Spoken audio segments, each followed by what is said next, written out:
मेरे सभी भाई बंधुओं को मेरी तरफ से नमस्कार। तो कैसे हो आप लोग? तो इस वीडियो में मैं अपनी आर्टिकलशिप का जो मेरे को 1.5 महीना कुछ हो चुका है तो उसका मैं एक्सपीरियंस बताने वाला हूँ। आई होप जो लोग आर्टिकलशिप पे भी जाने वाले हैं और जो लोग कर रहे हैं उनको तो ज़्यादा मुझे नहीं लगता है इंपॉर्टेंट लगेगी।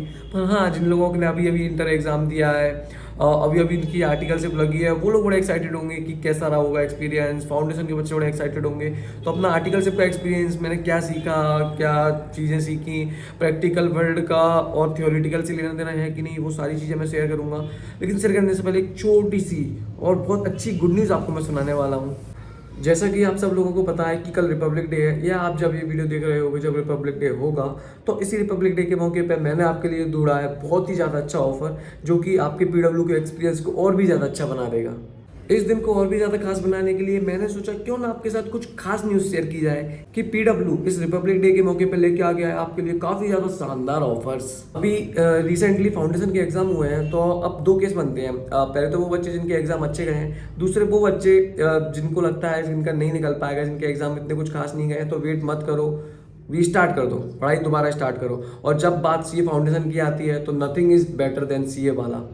पिछली बार सीए वाला के 65% से ज़्यादा बच्चों ने अपना एग्जाम क्लियर किया है 2023 में। इसमें आपको बेस्ट फैकल्टीज़ का एक्सेस मिल जाता है, आप like Gurpreet sir, Rishabh sir, आप उनसे लाइव भी पढ़ सकते हो, आप उनकी रिकॉर्डिंग भी देख सकते हो जो कि 24/7 अवेलेबल रहने वाली है। करंटली सीए फाउंडेशन स्टूडेंट्स के लिए सीए वाला पर दो बैचेस हैं। सीए संपूर्ण 2.0 जून 2024 जिसकी ऑफर प्राइस 4499 है। सेकंड बैच है सीए संपूर्ण प्रो जून 2024 जिसकी ऑफर प्राइस 7999 रुपीज़ है। अगर मैं सी ए संपूर्ण 2.2 जून 2024 बैच की बात करता हूँ तो ये बैच 10 जनवरी से स्टार्ट हो चुका है। इसमें आपका पूरा का पूरा सिलेबस न्यू स्कीम के अकॉर्डिंग कवर कराया जाएगा। प्लस ये इसका जो सिलेबस कंप्लीशन का टाइम है वो अप्रैल तक आपका सिलेबस पूरा कंप्लीट कर दिया जाएगा। आप टेंशन मत लीजिए इस चीज़ की बिल्कुल भी। और उसी के साथ साथ आपको डाउट सॉल्विंग भी मिलती है। उसके बाद आपको पूरी ई बुक्स मिलेंगी, इसमें आपको हार्ड कॉपी बुक्स नहीं मिलेंगी। मैं आपको प्रेफर करूँगा कि आप प्रो बैच पर जाएँ क्योंकि उसकी अलग बेनिफिट्स हैं।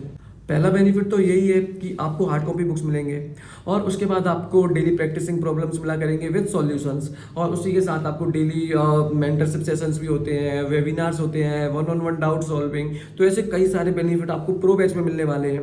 तो ये ऑफर सिर्फ 31 जन तक वैलिड है, बिल्कुल भी वेट मत कीजिए। और ये ऑफर सिर्फ लिमिटेड कोर्सेज पे अवेलेबल है। तो अगर आप कोई भी इनमें से कोई सा भी कोर्स एनरोल कराने जा रहे हैं तो जल्दी करा लीजिए। ये सिर्फ 31 जन तक वैलिड है। मैंने डिस्क्रिप्शन में सारी लिंक दे रखी है। और अगर आप कोई भी कोर्स में एनरोल कराने जा रहे हैं तो अपने भाई का कोड BYP200 का यूज़ करके 200 रुपीज़ का एडिशनल डिस्काउंट भी पा सकते हो। तो वेट किस बात का है यार, जल्दी जाके चेक कर लेना और हम अपनी वीडियो में आगे बढ़ते हैं। तो मैं आप लोगों को अपना आर्टिकलशिप का एक्सपीरियंस बताता हूँ। मैं फर्स्ट डे से शुरू करता हूँ कि फर्स्ट डे में गया ना, मुझे बहुत ज़्यादा डर लग रहा था क्योंकि मुझे कुछ आता नहीं है। तो और ऐसा सबको लगेगा, आप लोग भी जाओगे ना, आपकी भी हार्ट बीट तेज हो जाएगी, यार कैसा लगेगा यार फर्स्ट डे है, कुछ आता नहीं है, मेरे को कुछ ऑकवर्ड तो नहीं हो जाएगा। तो ऐसा सबको लगता है। लेकिन जो प्रिंसिपल होते हैं ना हमारे, वो भी समझते हैं चीज़, वो आगे से आपको आगे बोल देंगे। जैसे मेरे से तो ये बोला था कि आपका पहला दिन है, आप पहले दिन ऑब्जर्व करो सारी चीज़ें, कैसे सब क्या काम हो रहा है। अभी 1 महीने तक आपको लगेगा सीखने के लिए। तो मेरे को अंदर से लगा था कि हाँ सर समझ रहे हैं। तो ऐसे हर किसी के प्रिंसिपल तो नहीं होते होंगे, पर हाँ मेरे तो हैं।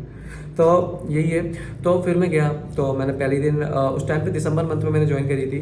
तो एनुअल रिटर्न का टाइम चल रहा था। जैसे हम जीएसटी में पढ़ते हैं ना, इंटर के बच्चे होंगे तो समझ जाएंगे कि हम फॉर्म्स पढ़ते हैं GSTR1, GSTR3B, GSTR9। तो वो एनुअल रिटर्न का टाइम चल रहा था, मतलब एक सीजन की टाइम समझ लीजिए आप। मैं ऑडिट एंड जीएसटी डिपार्टमेंट में हूँ। तो उसमें जीएसटी का मतलब एनुअल रिटर्न का टाइम चल रहा था, वो तो हेक्टिक डे चल रहे थे सबके। और तो वो चल ही रहा था। ऊपर से R1 का टाइम भी चल रहा था, GST R1 जिसमें हम अपनी आउटवर्ड सप्लाईज दिखाते हैं। हमने GST में ही पढ़ा ये सब चीज़ें। तो पहले तो जब मैं गया ना तो मेरे से एक दीदी ने कही कि आपको R1 वगैरह के बारे में पता है। तो मैं कंफ्यूज हो गया पहले तो, क्योंकि मेरे को R1 ऐसे शॉर्ट में नहीं पता था, मैं GST R1 कहता था उसे, मतलब वही पढ़ा था। तो मैं कंफ्यूज हो गया, अरे ये क्या चीज़ है यार GST R1। मुझे मतलब R1 वगैरह 3B वगैरह नहीं आता था मेरे को। फिर उन्होंने जब समझाया, बोला अरे हाँ ये तो मैंने GST में पढ़ा है। तो हम जो सोचते हैं ना कि प्रैक्टिकल वर्ल्ड और थ्योरेटिकल वर्ल्ड में बहुत अंतर है, पर इतना ज़्यादा भी नहीं है। आप जो GST में पढ़ रहे हो ना, वो बहुत ज़्यादा रिलेटेबल है इधर उधर, मतलब बहुत ज़्यादा आपकी ज़रूरत पड़ने वाली है उसकी। तो अगर आप GST पढ़ रहे हो तो अच्छे से पढ़ना भाई, क्योंकि इनकी ज़रूरत पड़ती है। ऐसा नहीं है अगर इतना थोड़ा नहीं भी आता तो सीख ही जाओगे, लेकिन तो भी अगर अच्छे से ही पढ़ के आना तो आपको इतनी दिक्कत नहीं आएगी यहाँ पे बिल्कुल भी। तो जैसे आप R1 पढ़ते हो, आउटपुट सप्लाई पूरी दिखानी होती है, बस अंतर इतना है इसमें आपको सॉफ्टवेयर में चीज़ें डालनी होती हैं। R1 बेसिकली सिंपल था, हमें अपनी आउटपुट सप्लाई बतानी होती थी बस।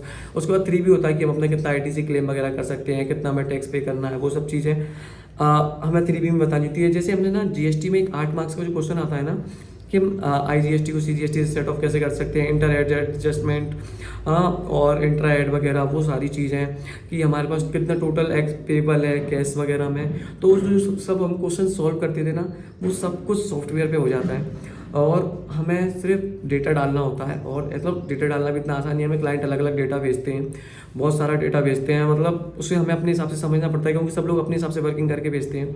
तो हमें जितना उनने परचेज़ किया है, कितना उसमें से RCM के लिए है, और तो वो सब चीज़ें हमें डालनी होती है। उसके बाद सब कुछ कैलकुलेट हो जाता है, तो हमें चेक करना होता है, सब प्रिंट निकाल के सर को चेक करवाना होता है। तो अभी आपको सुनने में फिर भी थोड़ा बहुत कॉम्प्लिकेटेड लग रहा होगा, लेकिन यकीन मानो मेरे को भी ये सारी चीज़ें नहीं पता था, सीख जाते हैं टाइम के साथ में सारी चीज़ें। तो मज़ा आता है कुल मिला के। मज़ा मतलब आपको लग रहा होगा ना कि भाई अभी तो नई नई आर्टिकल से मज़ा आ रहा है, तो हाँ मुझे तो अभी तो ये लगता है मुझे मज़ा आ रहा है, क्योंकि मेरा टाइम निकल जाता है, वैसे घर पे बैठे बैठे टाइम नहीं निकलता था। तो ये तो 3B का था। उसके बाद एनुअल रिटर्न का टाइम चल रहा था, सबसे ज़्यादा मुझे लगता था एनुअल रिटर्न टाइम पे, क्योंकि वो मेरे उसके लिए कंसेप्ट लगते थे। जैसे आपको बैलेंस शीट से मैच करनी पड़ती थी ऑडिटर रिपोर्ट, तो उसमें आपको कंसेप्ट घुमाने पड़ते थे।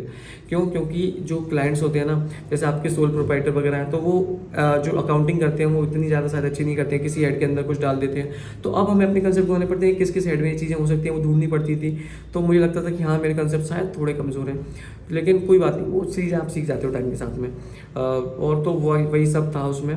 तो हाँ, प्रैक्टिकल का थ्योरी से थोड़ा थोड़ा कनेक्शन है। और उसके बाद एनुअल रिटर्न का काम चला पूरा, वर्कशीट वगैरह बनानी होती थी कि 2B के हिसाब से क्या है, 3B के हिसाब से क्या है, हमारी ITC, आउटवर्ड सप्लाई, कंपैरिजन दोनों का डिफरेंस क्या है। तो हमें पूरी एक्सेल पे सीट बनानी होती थी, फिर सॉफ्टवेयर पे, फिर बहुत सारी ऐसी चीज़ें होती थी। और उसके बाद ये तो पूरा दिसंबर एंड तक काम चला, मैंने दिसंबर एंड तक सिर्फ यही काम किया। उसके बाद मैंने शायद हाँ, उसके बाद जनवरी में भी वो देखो इनकी डेट्स फिक्स रहती है। जैसे R1 की डेट रहती है 10, तो हर मंथली 10 तारीख तक आपको R1 फाइल करके भेजने रहते हैं हर फर्म के, और जो भी आपके पास एंटिटी वगैरह हैं, सोल प्रोप्राइटर हैं। उसके बाद 3B की डेट रहती है 20, क्वार्टरली वालों की रहती है 22। तो जनवरी में भी वही सेम सीन रहा, 10 तारीख तक वालों के लिए R1 कर रहे थे, उसके बाद 3B कर रहे थे। अभी जब मैं ये वीडियो बना रहा हूँ 3B कुछ दिन पहले ही खत्म हुआ है, तो उसके साथ के बीच बीच में जो टाइम फ्री मिलता था उसमें हम करते थे TDS में डिमांड सॉल्व वगैरह करनी होती है। डिमांड बोले तो मैं आपको बताऊं कि हमें कुछ पे वगैरह करना होता है, हम चालान वगैरह बना देते हैं एक्स्ट्रा, तो कुछ बच जाता है, मतलब हम कम पे करते हैं तो हमें एक्स्ट्रा पे करना पड़ जाता है। आप कंफ्यूज हो गए होंगे ना, मैं आपको बताता हूँ। जैसे हमें 1% टैक्स देना था, TDS में 2% टैक्स काटना था, 2% मान लेते हैं, और हमने 1% काटा, तो 1% कम दिया ना, तो अब डिमांड आएगी कि आपने 1% कम दिया तो आपको एक्स्ट्रा पे करना पड़ेगा। तो ये सारी डिमांड कैसे सॉल्व करते हैं, सेट ऑफ कैसे करते हैं, ये सब TDS में है। तो वो भी मैं अभी सीख रहा हूँ। अभी मतलब मैंने इसमें कुछ ज़्यादा खास सीखा नहीं है, बस बेसिक सारी चीज़ें सीख ली हैं। तो यही सब था मेरा आर्टिकलशिप एक्सपीरियंस। हाँ, आर्टिकलशिप भी एक अपने आप में बहुत अच्छा एक्सपीरियंस है, आप प्रैक्टिकल वर्ल्ड में जाते हो। हमारी फर्म में तो क्या होता है कि क्लाइंट्स वगैरह भी आते हैं ना, वो आपसे ही बात करते हैं, सर से बात नहीं करते हैं, आप ही को डील करना होता है सारी चीज़ें, तो आप सीख जाते हो सारी चीज़ें। कॉल वगैरह आप ही को करना पड़ता है कि आपका डेटा में ये कमी है वो कमी है। तो हाँ, अगर आप इंट्रोवर्ट भी हो तो आपको बातें करना सीख जाओगे काफ़ी ज़्यादा आर्टिकलशिप में आके। तो यही मेरी आर्टिकलशिप का अभी तक का एक्सपीरियंस था। आई होप आपको पसंद आया होगा। अगर वीडियो पसंद आई हो तो लाइक करना, कमेंट कर देना, और बाकी थैंक यू सो मच हमेशा इतना सपोर्ट करने के लिए। थैंक यू सो मच, धन्यवाद।